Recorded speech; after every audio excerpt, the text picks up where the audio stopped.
Familiar with pain, want to know joy. Oh, I'm live. I didn't even know I was live.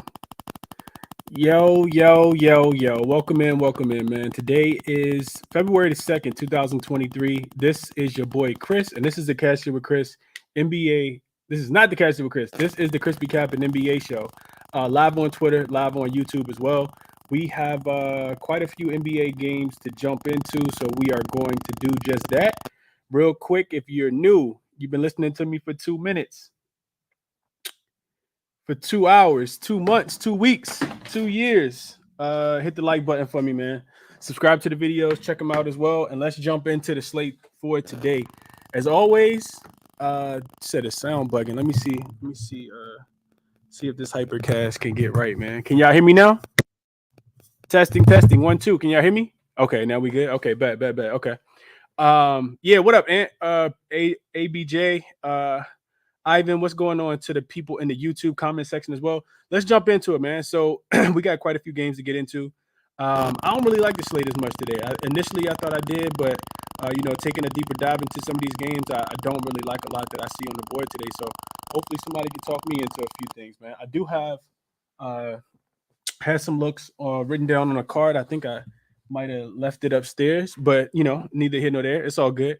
I'm pretty sure I remember most of them, but let's jump into it real quick. As always, I do enjoy doing a recap of yesterday. So we had I had 4 official plays that I dropped yesterday. One of them was the Brooklyn Nets. Not even gonna talk about that one. Absolute trash performance by them. Did not show up, but did like the spot for them. The second one that lost was the money line parlay with the Oklahoma City Thunder and the Sacramento Kings. I think it was like minus 107.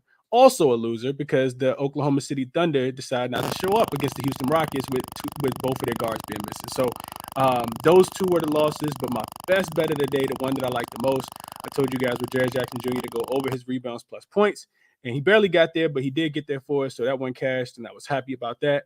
And then the other one that I cashed on was the 2-leg parlay. Steph Curry and Anthony Edwards. It took overtime for Anthony Edwards to get to his 25, but he got there. So we finished the day 2-2 yesterday. Pretty mediocre day, to be honest. I spent hours capping these games. The break even does not feel like a winning day at all, but that's the way betting goes. You're not always going to win. It don't matter how much research you got. We're still betting on humans to perform, being the point. So that's what I got for you guys as far as a recap. We're going to jump into it.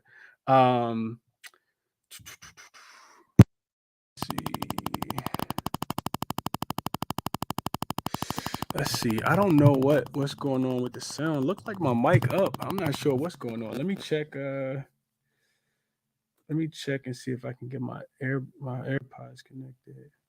Is that better? Can you guys hear me on the YouTube? Is that better? Somebody let me know if I sound better now. I thought my AirPods were connected, but they weren't. Is that better? What up, Fremons? Can y'all hear me? I'm good. You all right? Good. Okay, all right, bet. So that was a quick. I think I was muted on the YouTube, but that was a quick recap. I'm muted on the spaces. That was a quick recap. 2-2 yesterday. Is off and on. I'm not sure what's going on with the sound, man.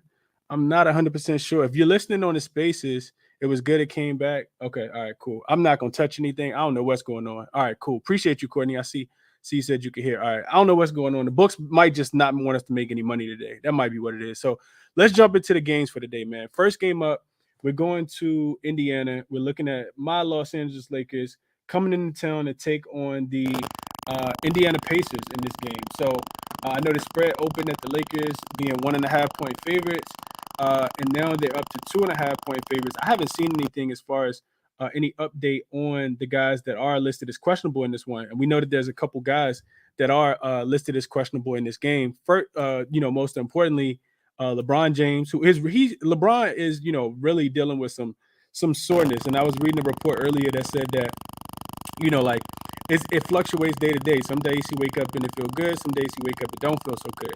On the opposite side, of course, Tyrese Halliburton is, slated to make a return today, as far as what I could tell.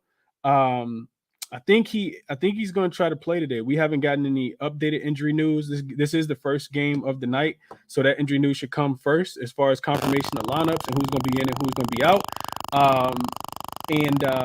With the game starting at 7 o'clock, 7:10 Eastern time. So, Lakers, this team is 7-3 ATS their last 10 games. They picked it up defensively. 4 of their last 5 games of fourth game of a 5-game road trip. They finish it up in New Orleans over the weekend, and they're coming off a 6-point overtime win against the New York Knicks at MSG the other day.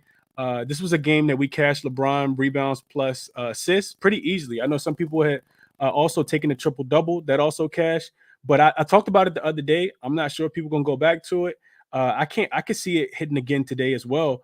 LeBron rebounds plus assists. The line was at 13.5 the other day when we took it. Well, the people who rode with me that took it, he cashed in the third quarter. He cashed at the end of the third quarter, I think, or at the beginning of the fourth quarter. So it was a pretty non-sweat bet as he went ahead to get the triple double. I think he finished with like 20, 21 points, rebounds plus assists. So I like the spot there. I haven't really looked at that as being a play today because I didn't evaluate too many props. I know that Brown was sitting at 28.5 points. I do think it's a 30-point game for him tonight as well. Rebounds is 7.5, and his assists are at 7.5. And that combo should still be. So they did move it up one to 15.5 now. So now you would need 8-8 from Braun, or 9-6 from Braun. 9-7 for Braun for him to cash this number. I think it's doable though. I still think it's doable. So I still like it, even though they moved it up just a tad bit. I probably would play that, but I don't have it official on my bet slip. Pacers on the opposite side. This team is been struggling recently. 1-9 straight up, 2-8 against the spread in their last 10 games. They do, like I said, they are supposed to get Halliburton back. They also are playing off 2 days rest, where the Lakers are coming off just 1 day's rest, and they had the overtime. So major rest advantage, especially for a team that's a tad bit older, like the Lakers as well, which is one of the reasons why they want to take the Lakers for a game in this spot. This team, the Pacers, they lost the other day on Sunday by 12 to the Memphis Grizzlies. They've also lost and not covered their last 3 games as well. This is the front end of a back-to-back for them. It's a home back-to-back. They do get the Sacramento Kings tomorrow when they come to town. Halliburton versus Sabonis in the trade, and Buddy Hield as well. So I'm not sure which game they have circled the most, but I think that's going to be important, to factor in this game. And this is a game that I really want to take the Lakers in, man. Something I looked at earlier was just reading through some stuff. Rui Hachimura has been big for the Lakers already. It's only been 40 minutes that he's played with both LeBron and AD on the floor in 3 games so far. He's played 40 minutes, and the trio, just them 3 together, are plus 13.6. So I think there's some, I know it's a short sample size, but I think there's some validity to Bron getting another, wing that's taller than 6'3", 6'4", because Dennis Schroeder and Patrick Beverley, not going to be able to get it done no matter what they could do on the defensive end. So I like that. I also like the under in this game, man. I know that the total is it went up just a tad bit. It's about 240.5 right now. I know a lot of people don't play totals, but there's a lot of trends that kind of point towards this total. One thing I looked at was away favorites on the third game in general. You're favored in that game, and you're coming off an overtime game. Typically, those games go under at a really high percentage. 5-1 to the under. The Lakers are 6-2 to the under this month when they're playing in games with a total of 237 points or higher, because they have improved defensively a lot. And a lot of that is just getting Anthony Davis back. You look at the Pacers, they're 6-3 to the under, traveling from road to home. 5-3 to the under, playing on 2 days rest or more, and 7-4 to the under when they're facing a team that they've already beaten this season. 5-3 to the under when they're facing those teams at home. So I like the under. Didn't get there with it quite yet, but I do think that this is going to be a game that where the pace slows down in the second half. And I also think that the Pacers could struggle offensively. Not because Halliburton makes them a worse team. I definitely think that the Lakers are. I think that the Pacers are a better team with them. Of course, they're only 1-9. In the 10 games that he missed.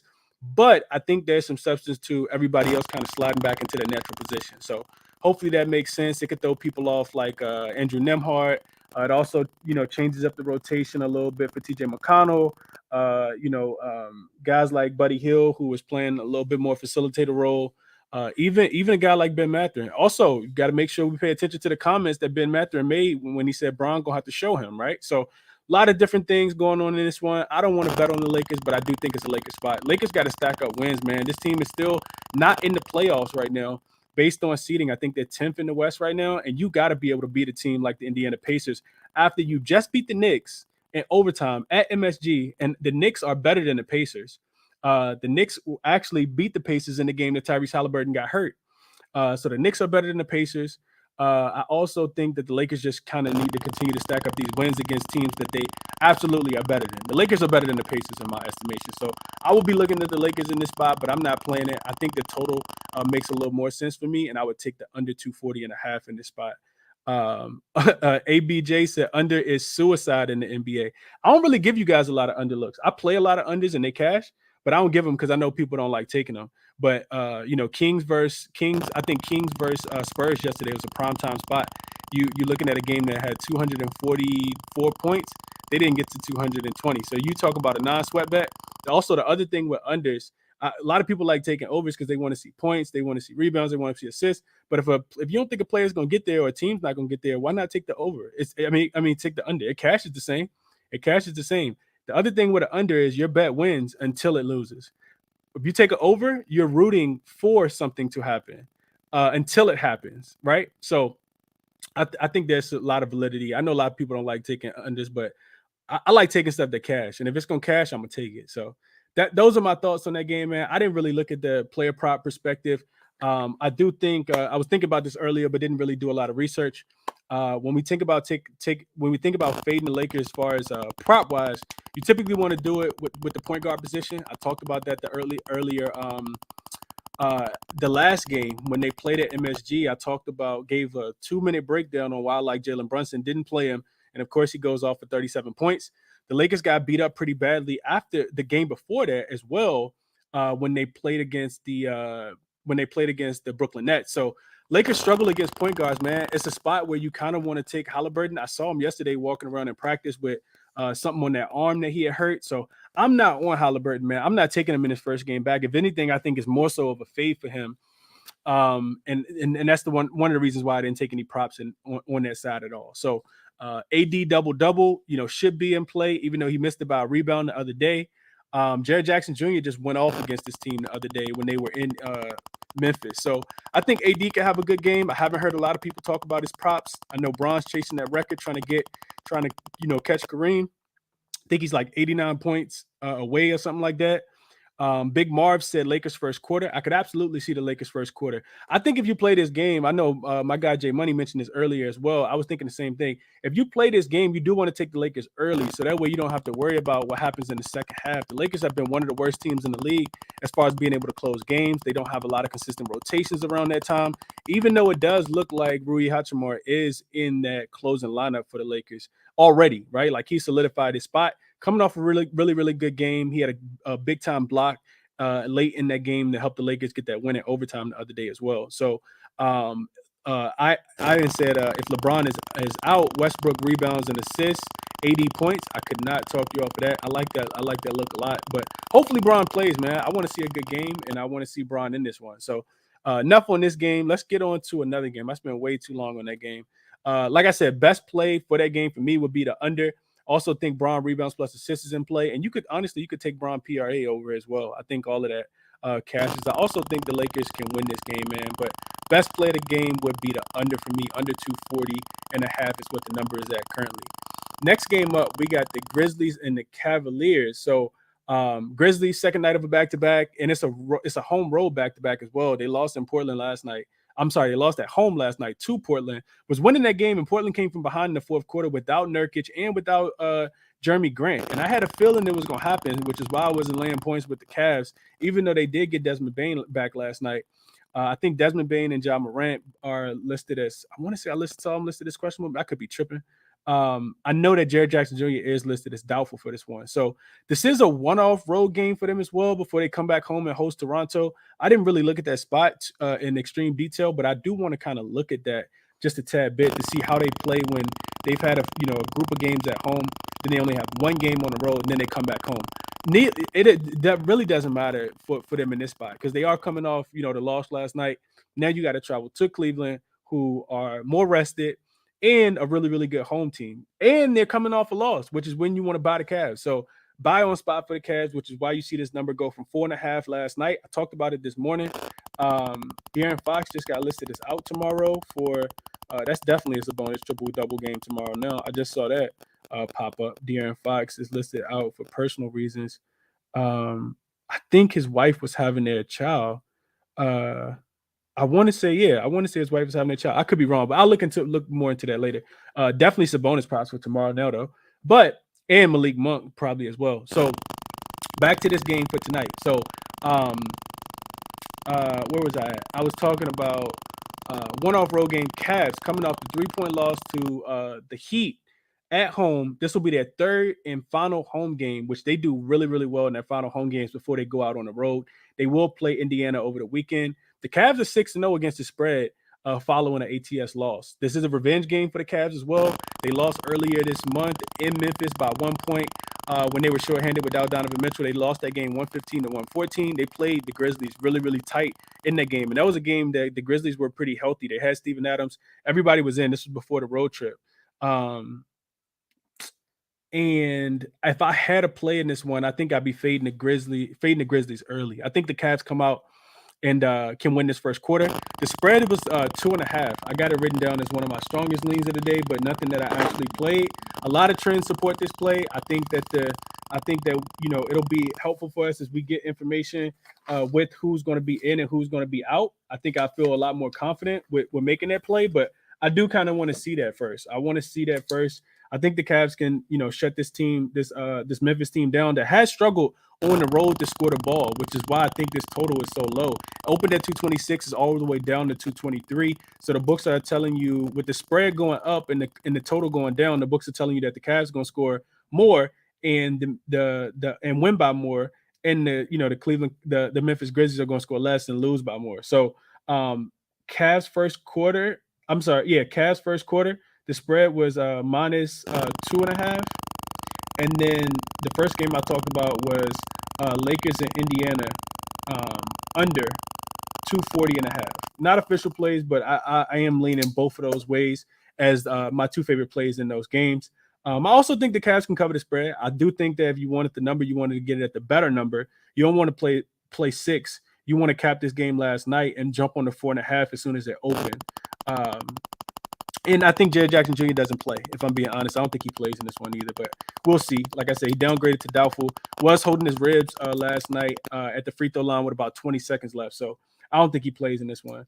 Moving along, I want to talk about the Heat and the Knicks just a tad bit. I'm going to be pretty quick with this one. A lot of different conflicting trends in this one. The Heat have been a really good team on the road, especially as a favorite. They're 10-4 to the under in that spot. And I know people don't want to play an under when the total is this low. It opened at 213. It's up to 216 on some books, 215.5. So not a lot of points projected in this one. And what's crazy is, people won't play the under, but Miami actually just went under. They went under in their last game. The total was actually lower than this. It was 210. That game against Cleveland, they didn't even score 200 points combined in that spot. So I like the under in this spot tonight, man. I didn't play it, but that's the way I look. One thing that kind of kept me off is that Miami does have a big game on deck against the Milwaukee Bucks. And this time, they just beat the Bucks twice.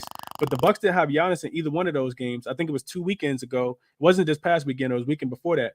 They beat the Bucks twice. Now you got to go to Milwaukee. I think that game is in Milwaukee, and you get the Milwaukee Bucks, healthy, right? They have Jrue Holiday. They have everybody. Giannis. We'll talk about that game in a second. Everybody minus Bobby Portis. So Knicks have also been playing good, man. I was looking at something earlier. The Knicks have actually been the third best team in the league since the start of 2023, which is pretty crazy. I think there's some validity to the spread in this one. Opened at 1.5 in favor of Miami, and it only getting bet up to 2. if the Knicks are that much worse than the Heat, then I feel like more money should be coming in. The total did get better from 213 up to 216. I like the under, and I like I think the Knicks can keep this one close, man. But it's not something that I'm betting on. If you want to attack the Miami Heat, you typically want to do it through the guard position. So I see Brunson having another pretty good game in this one. I also, if I had a player prop, it probably would be on Brunson in this spot. I think he can stay hot. Brunson also just has the ball in his hands a lot. Like, I don't know if people really been paying attention to it, but Brunson doesn't really. Not to say that he doesn't pass the ball, but he has the ball in his hand a lot of the time. Like, if you betting on R.J. Barrett, good luck. If you betting on anybody else for the Knicks and you're not betting on Jalen Brunson and Julius Randle, really good luck to you, because these guys have the ball in their hand a lot, whether they're doing the playmaking or they're scoring the ball. So I'd be looking at Brunson points. Let's see. Patrick Beverly is in. Anthony Davis is available. LeBron, a game time decision. That helps us 9, man. I hate the NBA sometimes. Okay, so that's that. Those are my thoughts around the game, man. It's a real difficult cap for me. Especially with the Knicks coming off the overtime game as well. They typically don't play as well in overtime games. So after they've previously had an overtime game, they are coming off that loss against the Lakers the other day. Moving along, let's go to the Hornets and the Bulls game. So the spread in this one, when I capped it this morning, was 6.5, and it's actually come down to 6. And I would agree with the line movement, man. I think 6 is appropriate. It makes me not want to touch it as much, but I actually saw it touch 7 earlier in favor of Chicago. Chicago at home as a favorite are not a team that you typically want to buy on. This is what I have in my notes. So for Charlotte, on the opposite side, this is the front end of a back-to-back. They play the Pistons tomorrow. So no real look ahead when you got the Pistons. You're probably just excited to be able to get your numbers tomorrow against them. They're coming off a loss to the Bucks. This is a revenge game for Chicago, however. Last week, these two teams did just play. Chicago beat them. Chicago lost 111 to 96. Charlotte on the opposite side, they are 6-4 against the spread when they have LaMelo, Terry Rozier, and Gordon Hayward all in the lineup this season. Additionally, they haven't lost a game by 6 points with all 3 of those guys in the lineup. So I know this is pretty contrarian, but if I was playing this game, I think the Hornets can kind of keep this one close. We saw them just play the Bucks really, really closely. They covered that spread. I think they were catching 10.5 or 11 points in that game. And then you get Chicago. They're coming off the loss against the Clippers. This is the second game of a 2-game second home game of a 4-game homestand for them. And Chicago's still not a team that I completely trust to put my money on, especially not to win by margin. So can they get it done? Yes. Can Charlotte cover this game? I think that they can as well. And if I'm looking at a player prop in this one, we always talk about Chicago and attacking them from the 3-point line. I think you look at the 3-point shooters for Charlotte. I don't know if you want to play LaMelo or if you want to play Terry Rozier. I'm not playing either, but I do think that the guards, attack Chicago. I also think, opposite wise, if you're looking to play something against Charlotte, Charlotte has done well against big men recently. Charlotte has done well against big men recently. I think they played Bam pretty tough the other day. I think Bam only had like 6 or 7 rebounds in that game. Tough game for me. I'm not, like I said, I'm not on anything official, but if I had to play something, I would be taking the points with Charlotte. I think Charlotte can kind of keep this one close because they do have all their guys back. So my strongest lean would be Charlotte plus the 6, but I didn't take anything officially. No real look on this game from a side perspective. I do want to touch on the total just a tad bit because I see it going back up, and I like that because I also like the under here as well. I like a lot of unders today, man. The total in this game is at 236.5. And this is going to be a sneaky look. Like, I don't think most people are looking at the game like this. But just hear me out. The Bulls, they're 5-2 to the under in revenge games this season because typically after you lose to a team, you get up and play defense against them the next game. It makes sense. They're also 7-5 to the under as a home favorite, 7-2 to the under as a home favorite in conference games. So they play better defense against the Eastern Conference than they do against the West, specifically when they're at home and their favorite. The Hornets, 9-2 to the under with LaMelo, Gordon Hayward, and Terry Rozier all in the game. So they only had 11 games where all 3 of them have been apart. 9 of those games have actually gone under. So I'm not sure why they play better defense with those guys in, but I like the trend. Last 4 games for the Charlotte Hornets, people not going to believe this either, but go check the stats because I didn't make this up. Check NBA.com. the last 4 games for Charlotte, they're actually the 8th rated best defensive team in the NBA. Chicago, same look, 7th defensive rated the last 4 games.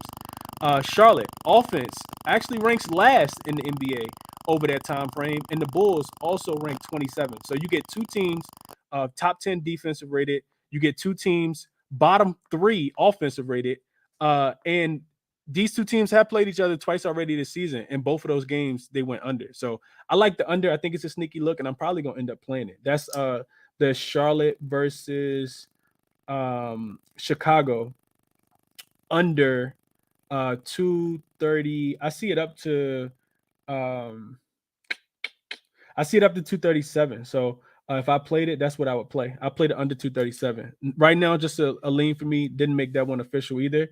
And let's keep it moving. So next game up, we got the Pelicans and the Mavericks. Pelicans coming off the loss against the Denver Nuggets. This team has been atrocious recently. I did look at their last 9 game stats, and last 9 or 10 games. I can't remember exactly which one I filtered it to. They had the worst offensive rating in the NBA right now. That being the Pelicans. They are getting Brandon Ingram back though, right? Like this is, and when I say get him back, this isn't his first game back. I think it'll be his 4th game back. But it takes, a while to kind of get acclimated. Against the Denver Nuggets, he came out shooting. I expect the same thing tonight. I think this game goes over the total. That would be my top look. If you watch the morning show, I gave it out earlier as a play that as my favorite play of the day, and I already placed it. I played it earlier. The total has dropped. I think the total has dropped because if you've really been keeping up with the NBA, you know that the Pelicans kind of got stuck. This team was stuck out in Denver. They couldn't fly into Dallas because Dallas is having a snowstorm. So they couldn't fly in after, typically after the game, teams fly out. They get in pretty late. They stay in a hotel in the city that they're going to play the next game in, so that when they wake up in the morning, they can have shoot around, walk through, all that good stuff. But they weren't able to do that because of the snowstorm. So I actually saw a tweet from one of the guys that does radio for the Pelicans, and he said that they finally were getting to Dallas about 2 hours ago. So, not a lot of time to go to your hotel, drop your bags off, and then you got to get to the arena. So I don't care. I still think it's a lot of points being scored. If anything, it probably frustrates the Pelicans even more. Mavs, they're coming off the home win against the Detroit Pistons. That game went under. Luka came back and absolutely killed them. I think he had 50 plus. Christian Wood is still out. I think the lean in this game would be the Pelicans plus the 4.5 points. I don't feel like the Denver.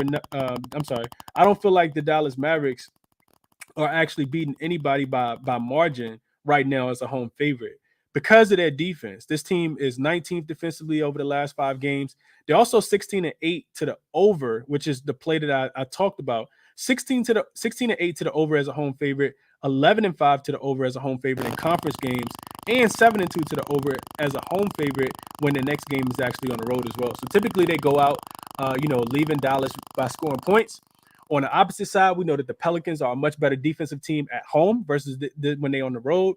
This team is 12-4 to the over as away dogs this season, 6-2 to the over in conference games as well as an away dog.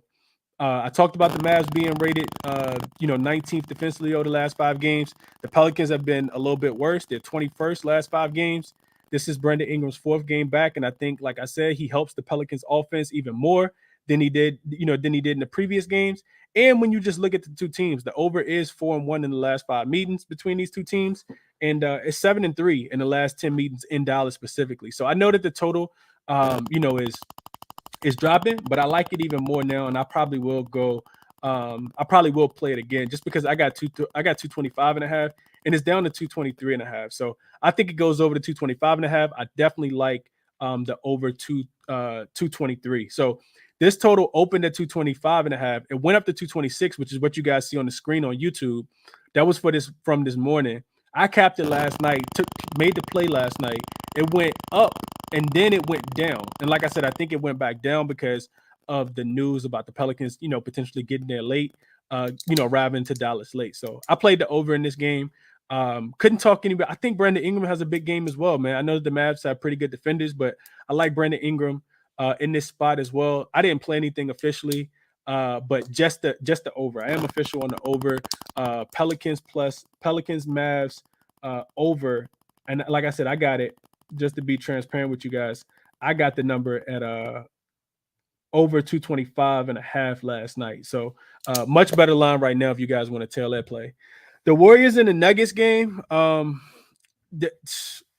So extremely difficult game to cap. What we do know is that the spread is still at 12 and in favor of the Denver Nuggets. Golden State did go to overtime last night before losing that game to the Minnesota Timberwolves, which is why the line jumped up, because if you looked at it last night, the line was 9.5 in favor of Dallas, and now it's up to 12. Steph Curry and Draymond Green have not been ruled out for this game, although Klay Thompson did get ruled out. On the opposite side, I think Denver has a pretty clean injury report, kind of just sitting back at the crib waiting for Golden State to get there. So extremely difficult game to cap without knowing if Steph Curry and Draymond is going to play in this game. It looks like Wiggins is going to play, and if that's the case, because they lost last night, they could go for it. I don't think that they lose this game by 12 if they have everybody except Klay Thompson. I feel like Jordan Poole can come in and provide some offense. Golden State is going to have to figure it out defensively, though. This team has been atrocious on the defensive end. Real quick, let me just look at the team total for Denver. So it's actually 122.5, which is a high total. Golden State been giving that up, though. So maybe even a look towards Denver team total to go over 122. I'm going to write that down on my short list because I hadn't really thought about that. One thing I do know is that Golden State not stopping nobody on defense. They don't even really try. They just try to outscore you, which is why they lost that game last night, because they actually had a 10-point lead. If you were watching the Golden State and Memphis game, they had a 10-point lead with like 9 minutes left, and then couldn't execute offensively. The defense plagues their offense, because when you don't execute offensively, then you allow a team like Minnesota to get out and run in transition when they're not taking the ball out of the basket, and next thing you know, you find yourself down on the scoreboard. So shout out to Minnesota for coming back last night. So glad I stayed off of that game, because I did think Golden State was going to win, but I didn't like it enough to bet it. So I didn't look at player props in this game. I don't think it's applicable until we get all of the information. Did the show with my guy Ronald Cobain earlier, and he got a really, really strong look on Denver first quarter. I think he said he got it at -4. Typically, teams traveling to Denver to take on the Nuggets, especially on the second night of a back-to-back, or if it's a conference game, they typically get smacked up early. Denver's one of the better first half teams in the NBA. We know that for a long period of time. So couldn't talk anybody off of Denver first quarter -4, but I do think this is a game that Golden State can keep within 12 points. So I'm definitely not laying the 12 there. And then the last game I want to touch on really quickly, and I don't have a lot of notes on this game. I think Clippers and the Bucks is the last game. I think it's a game that's extremely difficult to cap. So I don't really want to take anything on in this game, as far as I didn't cap it player prop wise, but I don't think I want to take anything as far as looking at a spread. It's an extremely close spread. It opened at 4. Money's come in on the Clippers because it is down to 3.5. And I think I would agree with the move there. I feel like I saw that 4. Yeah, when I clapped it last night, it was actually 4.5. So the Bucks have been at home. They've been playing well, but they have struggled to play defense. At times throughout the season. They have struggled at times, throughout the season to play defense, and they've allowed other teams to be able to score the ball. The Clippers are deep into this Eastern Conference road trip. They are coming off a win against the Chicago Bulls the other day. What was that, 2 nights ago, where they did win and cover for us in that spot. But this Bucks team is a different monster, man. They're really, really good. I think the Clippers, they'll be at full strength. It'll definitely be a big, big test for them in this game. But I could kind of see it going either way. I didn't really look at the total at all. If I had a look in this one, I do think it goes over. I know that it's dropping from 230.5 down to 229.5, but I do feel like the Clippers can't stop the Bucks, and the Bucks, I think, will struggle to stop the Clippers as well. The Bucks struggled to stop the Charlotte Hornets last week in certain spots. So I think with Kawhi shooting the ball as efficiently as he is recently, I can see the Clippers playing as well as they have on the road as well. I can see the game going over, because the Clippers typically go over, especially when they're in non-conference games on the road. And I could also see the Bucks being able to score. So I think, just looking at it, I would lean towards the over, but not an official play for me. I didn't really cap this game at all. Like I said, I don't really like the card too much, man. My strongest looks for the day, just a real quick recap. If you guys got looks, send them to me and I'll get you guys up. My strongest look for today, is that over in the Dallas game. I like the Dallas and the Pelicans to go over 225.5. Like I said, the numbers dropped now down to 223.5 on most books. It is at 224 on some certain books as well. But I like that game to go over if I had a top bet. Cavs first quarter minus the 2.5 is something else that I'm really, really interested in, but I'm waiting for lineups in that one.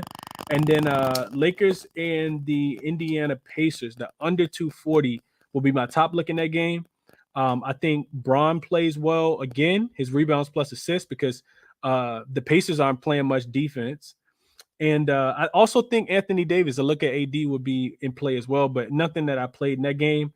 For the Knicks and the Heat game, man, I do think that, I'll be looking at Brunson props.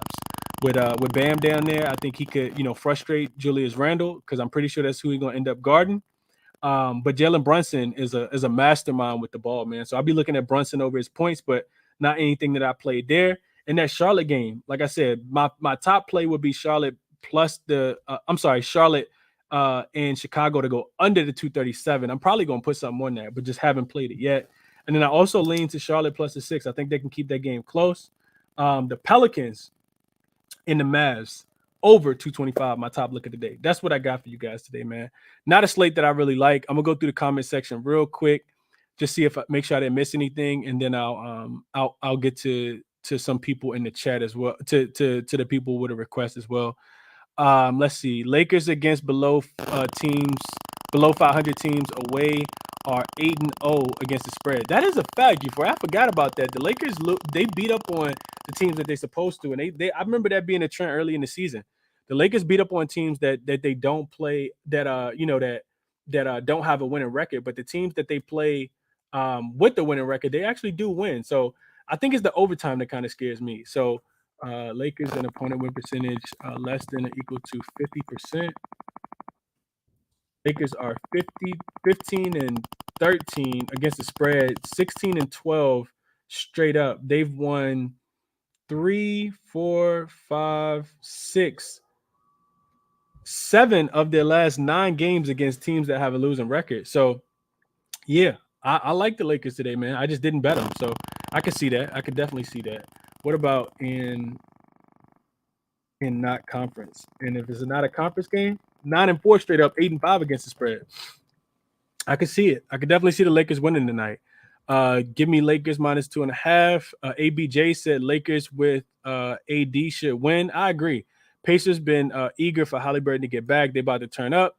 Thug, and I was looking at Jared turnovers, points, Evans over rebounds. Chris, we back on AD boys? No, I'm not taking AD boys, but I like the spot, man. I do like the spot for AD tonight. I'm just not taking it. Lakers early, Fremont said that's the way I'd be looking at it if I was playing that game as well. With the healthy Lakers, got to take them. I agree with that. Lonnie Walker back. I'm taking him on his threes when it comes out. Hopefully they pull LeBron. Yeah, you got to make for sure LeBron is in, man. You want to make sure he's in. A lot of manipulation of the injury report. So that's what I got there. I saw Morant get a triple-double, but then they took a rebound away from Vegas cheating dudes. Yeah, I did see that. I saw that as well. They took my guy rebound back. Jared Jackson Jr. unlikely to play. I mentioned that. Wish the Grizzlies won yesterday. I'd be all over the Cavs. I'm taking the under 2 great defenses. I can see it. Grizz, Cavs minus 4.5. What is that popping sound? I'm not sure if you guys hear popping sound. Ain't nothing popping down here where I'm at. Knicks first half. Man, okay. A lot of great comments here, man. I can't go through all of them. I thought I was gonna be able to get through all of them, but I appreciate you guys, man. Hit the like button for me, whether you're watching on Twitter or YouTube. I'm gonna get to the guys that's in the space, man. Let me see what looks we can come up with and cash together collectively as a community, man. I'm coming to my guy Stefan first, then Frag. I'm coming to you. What up, Stefan? How you doing today, man? I'm doing excellent. Congrats on the win the other night. How are you doing? I'm good, bro. I appreciate you, man. We needed that one. Hopefully, y'all can get one tonight. Oh my God, this bozo Tibbs, Brunson is freaking going insane, and he goes to Randall. Oh my God, get this clown out of here.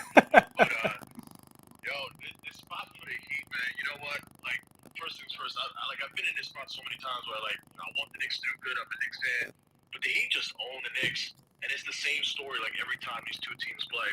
So a couple looks I like tonight are Bam Adebayo to get a block. That's like at minus 135. A center has got a block against this new Knicks team with no Mitch Robinson in 10 of the last 12. And Bam has done it 6 consecutive times against the Knicks. But beyond that, I don't know if anyone remembers, but I think he did like an interview with like Taylor Rooks like a year ago. And then she was talking about like how it's so hard to guard the different players in the league. And she was like, oh, like, who do you think? Here's like Julius Randle. And old boy just like rolled his eyes. Because if you actually look at him versus Julius Randle, he like owns Julius Randle. Oh, for real? I didn't know that. Okay. Yeah. So I like Bam for the one block. I also love Jimmy Butler's assists. Now, Oladipo's not playing tonight, and there's kind of like a pretty stark contrast when, like, yo, when Oladipo's not in there, Jimmy is killing his assists. I mean, it's not just over 4.5. He's over 7 at 8 of 10. So I took the 4.5 and I laddered him up to 6, 7. And his rebounds also jump up as well. He has a lot of 8-rebound games. So I sprinkled on his triple-double. That was like plus 7,500 earlier. Because the biggest thing I like from all this with Jimmy, I don't want to rant, I'll keep everyone's time, his rebounds plus assists is 9 out of 10 when Oladipo's not in there. And also, you look at this Knicks team, like he's going to be at the 4. The lane's going to be wide open. He's going to grab a ton of rebounds. And the Knicks kind of have a mismatch where it's just, do you put RJ on him? Do you put Julius on him? I just think they're going to have to double him a lot, and it's going to have a lot of assist opportunities. And that leads me to my last play, which I'm afraid to say this man's name because he's burned me so many times, but I think it's a Max Strus game, man, because it's going to be one of these dudes who's going to hit 3 or 4 threes. It's going to be Hero, Gabe Vincent, or Strus. And I was like, okay, which one are we going with? And I landed on Strus because the same thing with no Oladipo. Because without Oladipo, his minutes are going to jump up from 16 to about 26, maybe even 30. And when he plays 26-plus minutes and Oladipo's not in there, he's over his line of 9.5, 10 for his last 10. But more stark is the three-point attempts. And the three-point attempts jump up from 8 to 10. And he has a couple games where he has 14 threes, 15 threes, 12 threes. And if you see with all these Knicks games, like Max Christie was at the guard bombing threes on us. Rui Hachimura was at the guard bombing threes on us off the bench because our second unit is buns. So I just think that Strus comes in there off the bench. He's going to have the green light.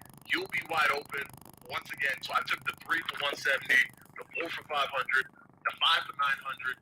That's kind of crazy. A guy like Max Strus, who if he takes 10 threes to hit 5 is 900, it's kind of insane to me. But those are like the 3 looks I'm really on for tonight's game. I don't like really anything on the Knicks side. I'm probably going to end up taking Heat -2 because they always beat us. And I need a reason to watch this game anyway. So those are the looks I'm on for tonight's game. I like it, Stephen. I like it. So we got Bam 1 block. We got Jimmy. Stephen, did you say Jimmy rebounds plus assists? Yeah, I think that's the more safe look if you take that because he's over 9 and 10. I want to say when Oladipo's not in there, and the Knicks are gonna just give up the boards and the dimes at 10.5. Listen, it's an extreme long shot. I would never tell anyone to throw anything more than Starbucks money on it.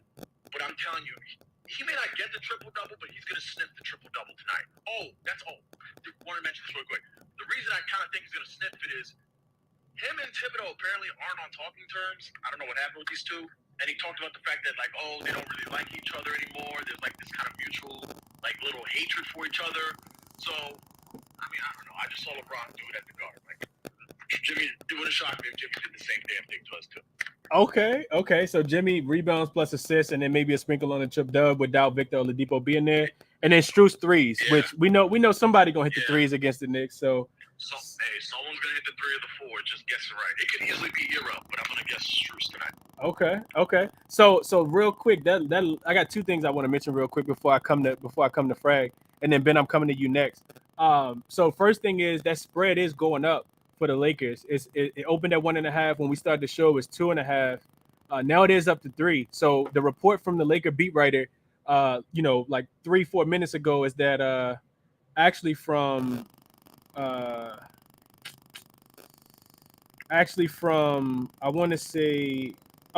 20 minutes ago, is that AD is going to be available, of course, but LeBron James will go through his pregame routine. So lets you know that he is a real true game time decision. But I like the looks from Stephen. The other thing I wanted to mention real quick, because I know I'm going to forget this, is if you guys are in VA with me, I don't know if this is available in other states or recently released, but in VA, we got access to like 13, I think, sportsbook. I got an account, every single one of them. I think it's 13 different sportsbooks. I always talk about positive EV, like trying to find the best line.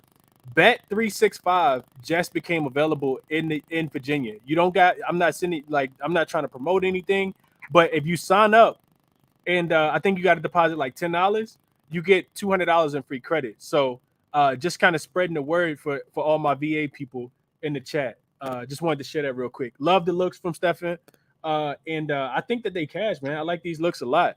Let me kick it to what's that, sir?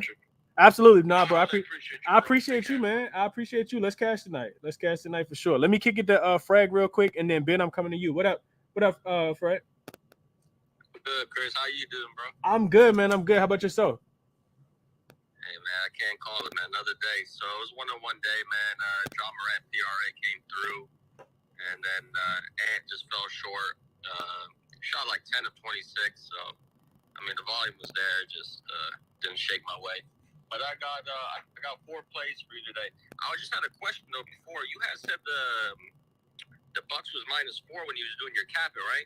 Yeah, I'm just looking at it. It'll move to -1.5. Something happened. Yeah, I just seen it. I was looking. They was like +160 on the money line. It's a damn pick 'em now. What's going on? I don't know. As you was talking, I was just trying to figure out what was going on. Somebody knows something that we don't know. I'm just looking for it. But I was literally just looking at my sports book, and that drawing just dropped like to a pick 'em. Yeah, I see it at 1.5 on all books right now, and the total looks like it's staying the same. I'm not sure. I mean, with something that big, like with it moving 2.5 points, it's that might be Giannis news. But I'm just speculating. It might be PG or Kawhi, something like that. I don't know for sure. But go ahead, Frank. I'm gonna keep looking at it, bro. Maybe something pop up. Yeah, so I'm coming at you with. I got 3 plays. I'm gonna go with. I got Cavs, man. First quarter, first half, man. I just think with the struggles with Grizzlies in the half-court offense, it's just they're just not playing good basketball, man. And now they're going to be missing Jaren Jackson probably. And then the Steven Adams, man, I can't harp on it enough. He's a big part of their offense, man. He just gets some open shots, and these guys are just not that good in the half-court offense. And their road struggles are just, I mean, you could just see it. They don't play good on the road. And Cavs, coming off a loss, so that's always a good way to back them. So I'm rocking with them first quarter and the first half. -2 and then -3 for the first quarter, first half. -2 first quarter, -3 for the first half. I like it, right? I might actually get that with you. I had the Cavs first quarter -2.5 written down on my best sheet. I might get there and take both of them with you, bro. I do like both of those. Might put a little something on both of those. I like those a lot. You got something else for us, Frank? Yeah, because I was watching the game last time they played. They played in Memphis recently, but Donovan Mitchell was out, and the Grizzlies was doing a lot of celebrating and stuff. Just like I don't know. I don't know when their best player wasn't playing and you're kind of still talking smack, and so I think Cavs definitely owe them one as far as a get back. Okay, yeah, then, I would agree. No, I was just saying I agree. Yeah, my bad. And then it's an ugly play. I mean, I got something light on it. I'm rocking with Joe Val, man. 24.5 points, rebounds. If he can't do this against this Mavs interior defense, man, it's just they need a win badly.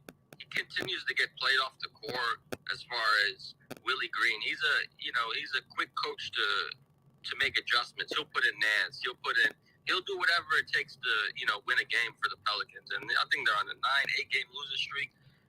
And I think Joe Val, I mean, the last time he played him, I think he had like 30 and like 15 or something crazy. So I just see it as the price has been discounted with him being played off the court constantly. And I think it's just a good matchup. Dallas can't rebound the ball worth shit. My only concern is Luka, picks on him in the pick and roll, but hopefully, maybe they blitz him and, they give up, do a couple different coverages on him instead of just leaving the fucking big man isolated on Luka one-on-one constantly. That shit annoys me when people do that. So 24.5 points, rebounds. I think it's just a good spot for him, man. They need all hands on deck, man. 9-game losing streaks. The team was number 1 in the West, and now they're damn near in the playing game. So that's a fact. I do think that this Pelicans team are a lot better than they've been playing. Like not having Brandon Ingram there, shifts, the role of everyone, and not having Zion as well for all the time that he's missed has definitely hurt this team and their chemistry to collectively be able to play together. All three of them. I'm interested to see how many games all three of them have played together. I might look into that a little bit later when I get a chance. I'm looking through this injury report though, and I don't I'm checking the beat reporters list, and I don't see anything for this other game that you was talking about, Fred, between the Clippers and the maybe Brook Lopez. Brook Lopez gonna affect the line that much? I don't know. I don't know. I can't call it. Nah, I can't call it either. I can't call it either, bro. Something happening though. Something going on, and I'm glad I didn't bet it. That's exactly why you got to make your bets late, man, because that's crazy. No matter what side you on, you lost some value if you wanted to take the. Tyrese Halliburton said he'll play. Tyrese Halliburton looks like he's gonna be in. Okay. Okay, Fred. Hey, Fred. Best of luck, man. You said you got Valanciunas rebounds and points. 24.5. That's what you said. 24.5, and then Cleveland -2, -3, first quarter, first half. Got it. Okay. All right. Appreciate you, my guy. I hope you cash it, man. Good luck to everybody out there, man. Absolutely. Let me kick it to Ben. What's going on, Ben? Godspeed. I'm coming to you next. What up, Ben? I think for the first time today, I'm gonna sound like a homer. What you got with the Cavs? I think we're going to beat the ever-loving Braves out of the Grizzlies. You taking them a trifecta, Ben? Let's go, Ben. Let's go. I don't like taking the Cavs early just because sometimes they come out a little complacent, but they'll always get there at the end when they're supposed to. Okay. Vegas got a pretty good feel for the Cavs, I think, which is like how they're, setting lines for them, right? Like usually when it's a short line, they lose, and everyone thinks it's a game they should have won. But I mean, Vegas knew like that Oklahoma City game. But typically speaking, especially when it's the first time, because obviously this is a pretty new age Cavs team, like they stunk for a few years. Whenever it's been the first time they've been favored against somebody in a long time, usually they're favored for a reason. I think we've lost like 5 or 6 games in a row to the Grizzlies. So I think that we're going to beat the brakes out of them. We lost to Golden State without any of their starters. And you look, the next time they played a team that sat the starters was that Clippers team. I think they were up by 45 at one point on the Clippers. Like, Biggerstaff laid down the hammer, saying like we're coming out with some authority. And I think they carry that energy over today, especially with the loss. I don't see who slows down Allen and Mobley.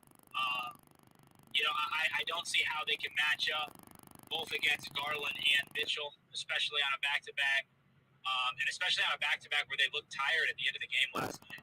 I did a little research. I'm more on, and I have the spread bet, but that wasn't what I was going to come here and talk about. I was going to talk about Garland's assists. Okay. Correlated. Okay. 8+ assists. Garland's 8+ assists is my top play of the day by far, not even close. Garland's over this in 8 of 10 games at home with Donovan Mitchell. With Donovan Mitchell at home, he's averaging like 8.6 assists this year. Memphis has given up the second most assists to point guards last 15 games. And over the last 30 days, Memphis has given up 1.4 more assists to point guards over their 30-day average. Garland's averaging 8.7 assists over the last 30 days. If you want to go even deeper, Darius Garland has hit this line in 6 games in a row off a loss when their following game is a home game. And Garland averages more assists at home than on the road in general as well. So for me, this is about as high a confidence play as I can have for Garland, 8+ assists tonight. I also have it bet at 10 assists. I got that at +210 last night. I think it's +180 right now. And then I also have his 6 assists, Jared Allen 6 rebounds, and Cavs to win at -125 this morning. I think I checked. It's -130 right now. I'd still take that. And then I also have a little bit of like kind of a lottery parlay. I don't really think it's that lottery-like. I'm expecting it to hit. Shoot, that's why I played it, right? So FanDuel's got that kind of $10, up to $10 risk-free. Like you get a free bet if you lose it tonight. And I get right around +1,200. Obviously, these lines move a little bit, especially with parlays. But I got Cavs win margin 11+, Darius Garland 10 assists, and then Jared Allen 10+ points and 10+ rebounds. So basically, Jared Allen double-double, Darius Garland double-double, and Cavs 11+. Right around +1,200. And then one other kind of smaller play I got for today. I kind of played it. I wasn't really in here much last year. I'd listen but not speak. I've been playing this basically every game that they play together, and they just haven't played together in a while. It's Brandon Ingram 4 assists, CJ McCollum 4 assists, in 31 games together. It's at 23 times. It varies a little bit on the price night to night, especially what time of the day you get the lines and stuff like that. But I got it at minus 120. It's hit, like I said, I think 23 out of 31 times in games that they've played together since the trade. And I like it especially tonight because I think CJ's got a little bit of a softer matchup defensively than Ingram. And I'm not really, the one that usually don't hit is Ingram's 4 assists. I think he probably gets, at least at times, he's going to get Dorian Finney-Smith. So I think he's going to be doing a little bit of facilitating, and CJ's going to be doing a little bit of scoring. So I put a half unit on that at minus 120. So that's what I'm on tonight, Chris. Okay. And I did have one question for you. Yeah, what's up? I got a question for you too, but you asked me first. No problem. So I love the Clippers in general. I think that they're this year's Celtics. I'm looking at their starting lineup tonight, and I'm assuming it's just going to be Mann, George, Morris, Leonard, Zubac. You got Terrence Mann at 6'6", you got PG at 6'8", and you got Marcus Morris Sr. at 6'8.5". How in the world are the Bucks going to match up with that with Holiday, Connaughton, and Allen at 6'3", 6'4", and 6'5"? Like, I feel like too much length. How are the Bucks going to match up with that? I don't know. On the opposite side, though, Ben, you feel like the Clippers got enough length and athleticism to match up with Giannis and keep him out the paint with only having Zubac down there to help protect? I think that they got enough, for me at least, I think they got enough offensively outside of Kawhi that Kawhi can kind of have a game where he gives maximum exertion on the defensive end. I mean, that's what they're going to have to do if they want to win, right? And Paul George is going to have the softer matchup. They can throw whoever they really want at Drew Holiday. They got him and, Terrence Mann and PG to go at him. So I just think that there's some matchup that the Clippers are going to be able to kind of take advantage of that I don't know if the Bucks have the personnel right now to stop. Am I looking at that right or no? No, I think that's a pretty good assessment. It's going to be an interesting game for sure. These two teams, when they played last, the Bucks did smack them up. The Clippers smacked the Bucks up pretty badly in that game without Giannis. I think, of course, a lot of guys were missing. So I think for me, Ben, it's sort of like a game I got to watch and see. It's two different, totally different conflicting styles, conflicting players. It's just a lot going on in this game. So I think the centers have some value. I think, either Brook Lopez or Zubac could have some value in this game, but it's more of a watch and see game for me. And I think I know my guy Joey mentioned it earlier, but the start time for this game is also extremely interesting because the Bucks typically play at 8 o'clock, 7:30 Eastern time. This game starts at 10 o'clock Eastern time, so they're starting it on the Clippers normal time frame as far as their body clock. But the game will be played in Milwaukee, so one of those really weird games. That's enough for me to be like, you know what?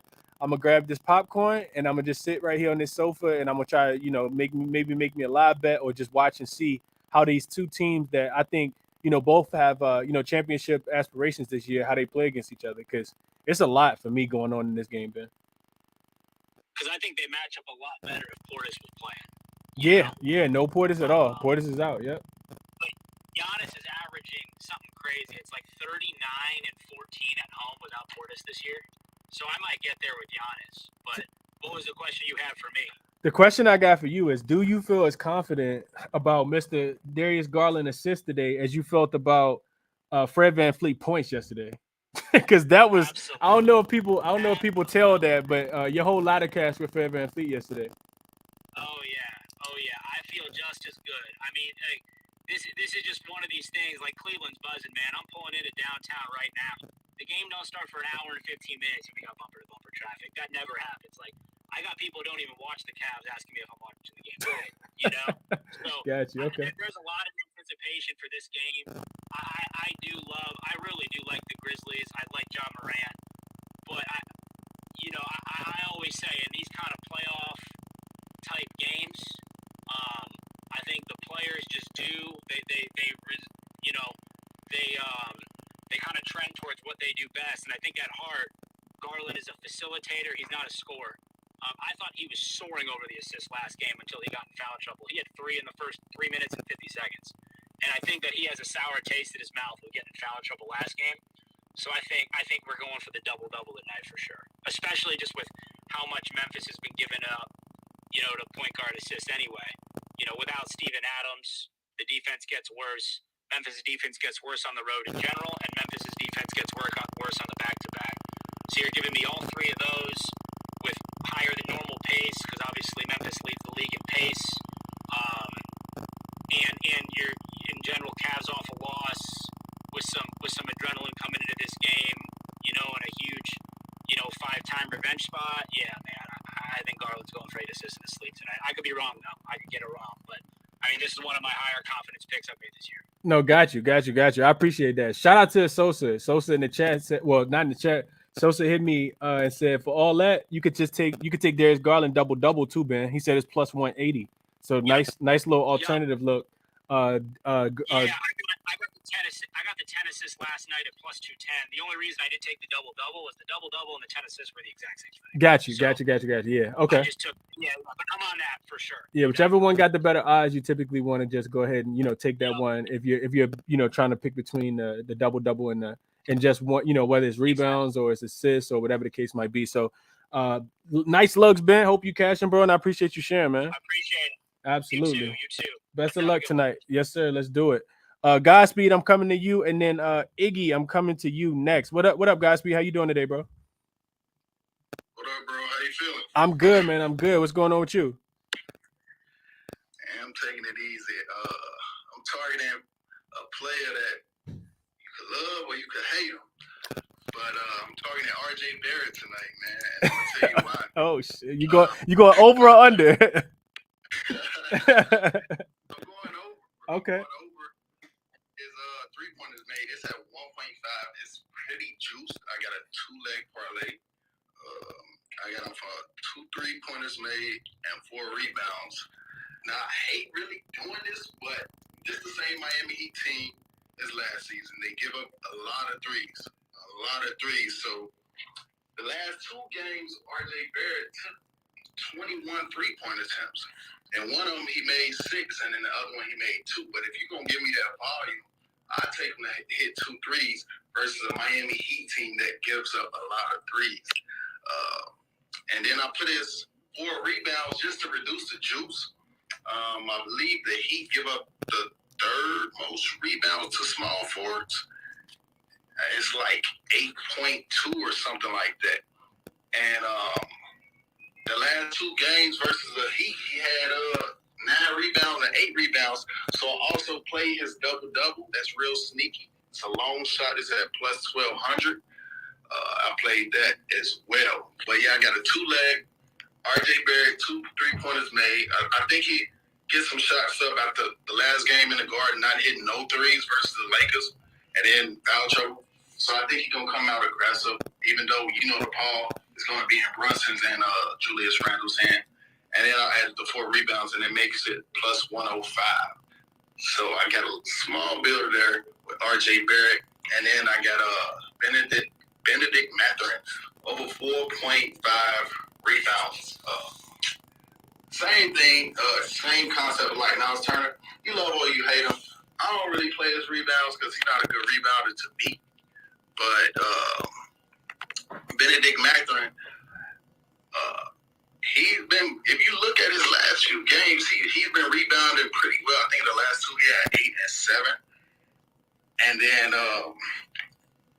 the same thing like you touched on, the whole LeBron concept. I think he's going to play hard. I know he's going to play hard with the Lakers in town. So I just took that one too. It's kind of like a low-key pick for me. Benedict Mathurin over 4.5. He averaged 5.5 over the last 10 games. In the last 2 games, he had 8 and 8 rebounds. So that's a sneaky little prop right there. Okay, so RJ 2+3s and 4 rebounds is a +105 builder for Godspeed, and Benedict Mathurin, who's been rebounding the ball pretty consistently recently, over 4.5 rebounds for you as well, Godspeed. Best of luck to you, bro. I hope you catch these looks, man. I appreciate it, bro. Absolutely. Iggy, coming to you, and then James, you up next. What's up, Iggy? I think it's your first time on the show, man. How you doing? Absolutely, it is, man. I really appreciate you hosting this space. I love talking ball, love talking betting, doing it every day. So I really appreciate you holding it down, man. I'm going to be coming back for sure. I'm a West Coast guy, so I'm switching it up a little bit, talking about the Nuggets. Michael Porter Jr., 2.5 threes made is at +105 to 110, depending where you find it on what book.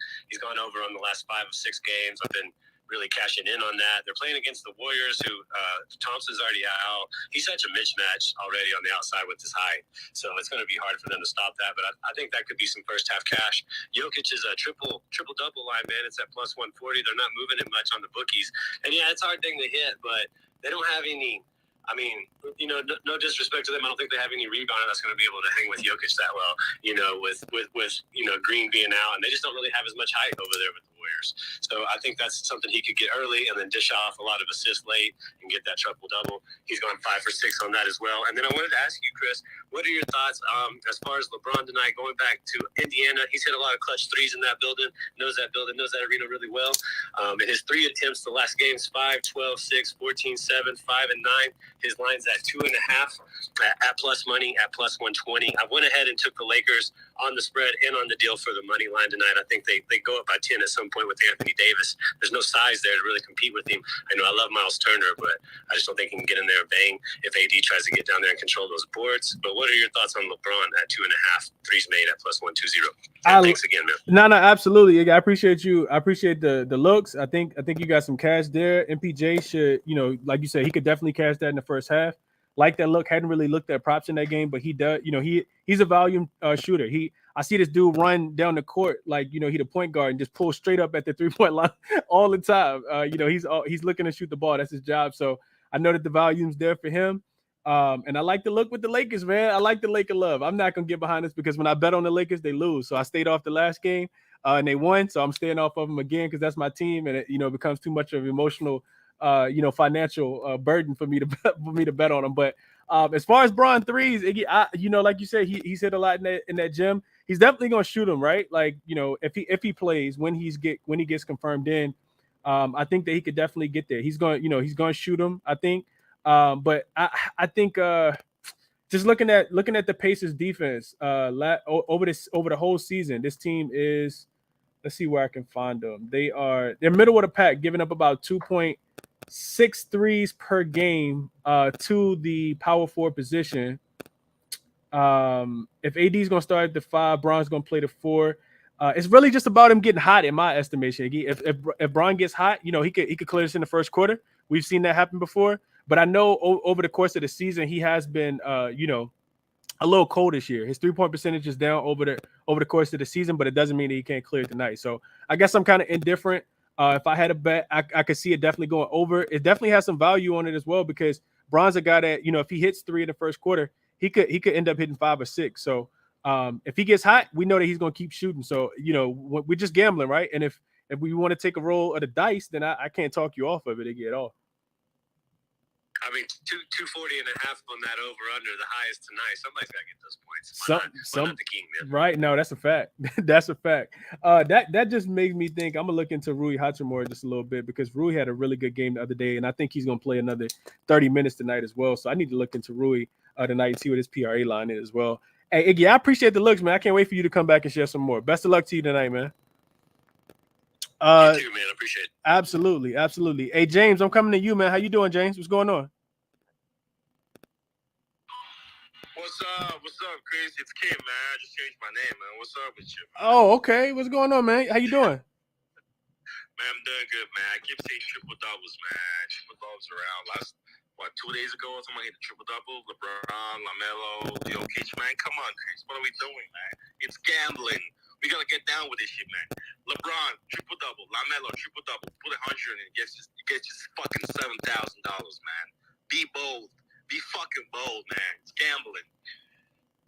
LeBron and LaMelo together? LaMelo Ball. Ball, man. What you mean, Chris? LaMelo Ball, man. Plus 800 LeBron, plus 700, man. Chill out with that shit. Just put that shit on him. It's gambling, man. Let's go. We go big or we go home. That's all. Okay. LeBron versus LaMelo triple double. Y'all heard it right here from James first, man. Parlay them things together, man. If you into that type of thing. Hey, best of luck to you, James. I hope you catch that look, man. I mean, what you mean? I'll see you tomorrow, Chris. I'll catch, man. What you mean? Hey, I hope you do. I hope you do, because I ain't betting against you, my brother. Yes, sir.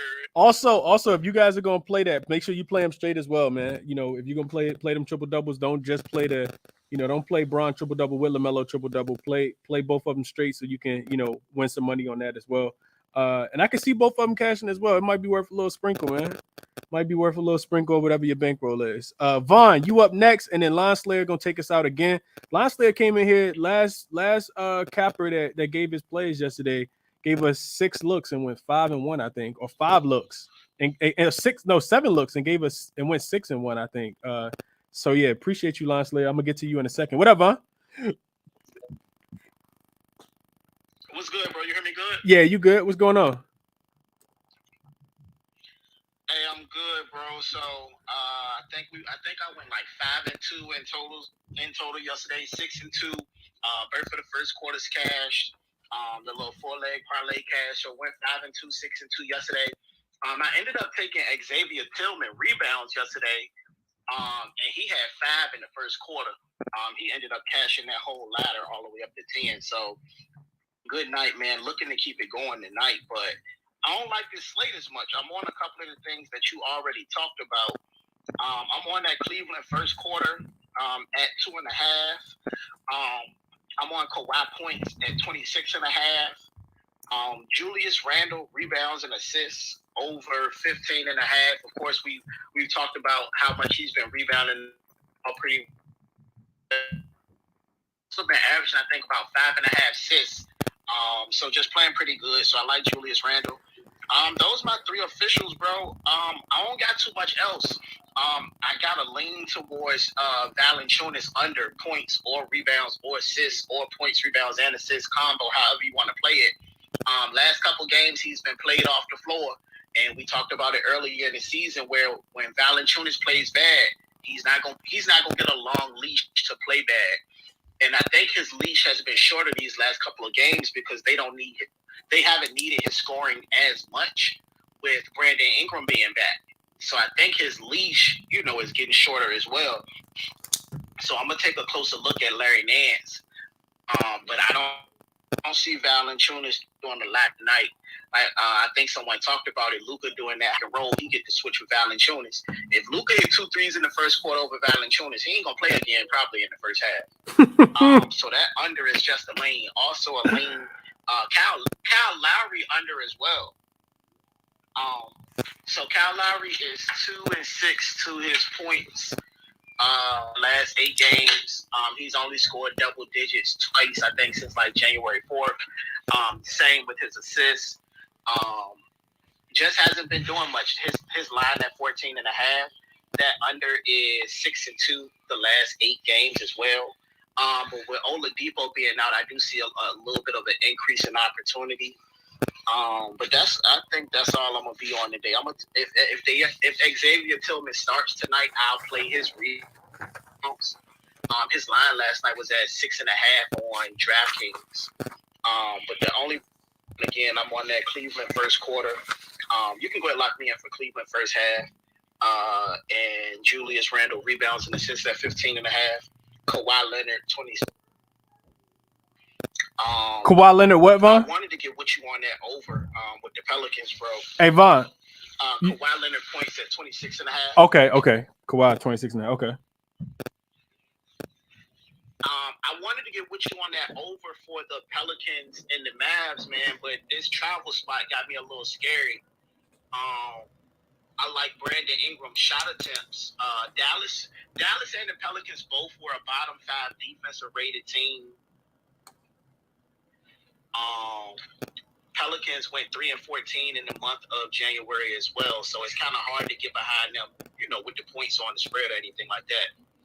Brandon Ingram hasn't been scoring well, but he's been taking a lot of shots. 18 shot attempts, 22 shot attempts, 17 shot attempts. I think I'm gonna end up getting there with his points.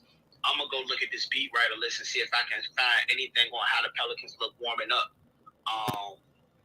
I'm just a little skeptical with them in this bad travel spot, with them just getting into Dallas though. Yeah, no, that makes sense. That makes sense. If you could find enough to not play it, don't play it, bro. You know that go to that. That's not for you, Vaughn. That go for everybody. You know, you definitely want to love the looks that you're playing. Don't force anything. So we did just get news that Brian is going to be in. The line is at 2.5 right now. I think I'm gonna add Lakers first quarter. We know that we want to fade the Pelicans early. If you're gonna fade them, and we also know that the Lakers have been coming out and really establishing a tone early as well. So Lakers first quarter spread is -1.5, or you can take them on the money line at -140. I don't like the juice on the money line, so I think I'm gonna play the Lakers first quarter. I think I'm gonna play the Lakers first quarter -1.5. I think that's gonna be an official play for me as well, with LeBron being ruled in. But yeah, I like the looks, Vaughn. Like the looks, my guy. Hope you cash him, Vaughn. Let me kick it to Line Slayer. Line Slayer, what's going on?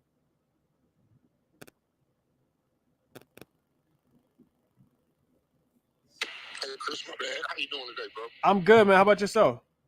Doing all right, man. Doing all right. So yeah, yesterday was a pretty decent day.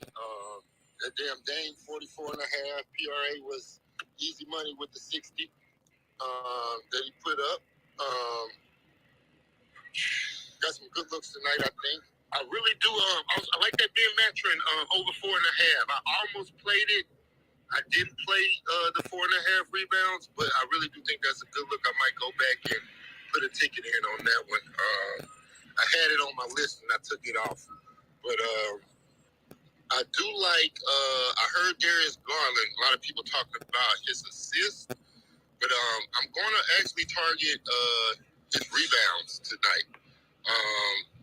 They got Darius Garland at 2.5 rebounds. I mean, it's pretty juice, -140, but I mean, Memphis gives up, I think they like top 5, I want to say, with rebounds to the point guard. So giving up like almost 7 a game. I feel like, I mean, he can get to 3 pretty easy. If somebody wanted to, take his over 3.5, 4 to try to get close to plus money, I couldn't talk them off that at all. I like Kyle Lowry over the 3.5 rebounds. I mean, he's gotten at least 4 in his last 3 games. We know the Knicks give up a lot of rebounds to the point guard as well. They also in the bottom 5 when it comes to rebounds to the point guard. I heard the RJ Barrett look. I do like RJ myself tonight. This one player that has killed me the most, it has been RJ. But tonight, I mean, I really feel like he's in a good spot with Miami. Miami, pretty much every statistical category, points, assists, and rebound. When it comes to the small forward, I want to say they rank in the bottom 5 of like almost each category. So I think his PRA is at 27.5 tonight. I mean, I just feel like that's the safest bet. Like, we don't know if he go, have more assists or more rebounds or more points, but I feel like a couple of his lines are going to go over, which will also get us to the PRA. I'm going to play P.J. Washington over 4.5 rebounds. When it comes to the Bulls and the power forward, I want to say they top 5 as well, with most rebounds to the power forward. So love P.J. tonight to get 5. I'm also going to play Herb Jones to get 5 against Dallas. Same kind of reasoning. And then my last look is going to be Jamal Murray. Coming off the 32-point performance, he just needs to get 22 tonight at a -125. Majority of these looks do have a little juice on them, but I mean, I like all 6 of them just as much as I like the ones yesterday. We would have cashed every single one of them if Josh Smith didn't get hurt in the 4th quarter. Jabari Smith? Look at 7. Yeah, Jabari Smith didn't get hurt, my bad, in the 4th quarter. He left us on the hook at 7. We needed 7.5. But Easton had like 14. I was like, damn, should have played Easton, you know what I'm saying? But yeah, shit. I mean, it happens. So I'm hoping, nothing like that happens tonight. We can sail all the way through with all 6, going 6-0, man. Yeah, I hope you cash them. I like the looks too. I like the looks, Lonsley. Hopefully, I mean, you was on a roll yesterday, man. Hopefully, you can keep it going today for sure. Best of luck. Best of luck to you, Lonsley. I hope you cash these, bro. So I'm going through trying to finalize the card. The only thing I like I mentioned earlier, the only thing I actually bet was the over in that Dallas and New Orleans game. I took I actually gotta I don't even think I put the video out yet. I gotta hurry up and put the video out. So the Pelicans and the Mavericks over 225 and a half is what I played it at, but that line is actually down to 223 given the I think it's predicated on the travel situation for the for the New Orleans Pelicans, having to try to come into Dallas from Denver. But I did play the over 225 and a half, and I still like the over. Bitsy said, what was the Jamal Murray look by Lon Slayer? He played the over his points. Most books probably got it at 21 and a half. So yeah, that was that play. But yeah, so official for me, the Pelicans, real quick, let's do recap. The Pelicans and the Mavericks game to go over. Like I said, I got it at 225 and a half. I think it goes over that total. So I like the 223 that it's at right now even more. I'm getting on the Lakers, man. I think the Lakers with Bron and AD in now and that spread being 1.5 in the first quarter. I'm playing them on the spread as well in the first quarter, fading the Pacers back home with Halliburton. If the Lakers gonna run out of gas, I think they're gonna do it late in this game. But I do see them, counting the building the lead with AD and Bron in the earlier parts of this game. So give me the Lakers first quarter spread minus the 1.5. Also, I'm gonna play the under in that game as well. Under 240 is what I got it at. Under 240 and a half is what I got it at. I'm going official with that play as well. Y'all probably not telling my plays today because I got some ugly unders that y'all probably not gonna like. But I'm on the under in that game. The Charlotte and Chicago game, I'm also going under on as well. Under 237 in that one. Really, really like that number because it went back up. So that's three. That's 4 plays that I gave you guys. Also, I'm playing the Cavs. I'm gonna play them first a little bit on the first quarter, a little bit on the first half, minus the 2.5, and the first half minus the 3.5, like my man Frag said earlier. I like the Cavs today, man. I think they definitely come out here and get their revenge against Memphis in this spot today. So those would be my top. What is that? 3, 4, 5. That's 6 looks. 1, 2, 3. Yeah, that's 6 looks. So Pelicans Dallas over 225 and a half. Lakers first quarter minus 1.5. Chicago and Charlotte under 237. Lakers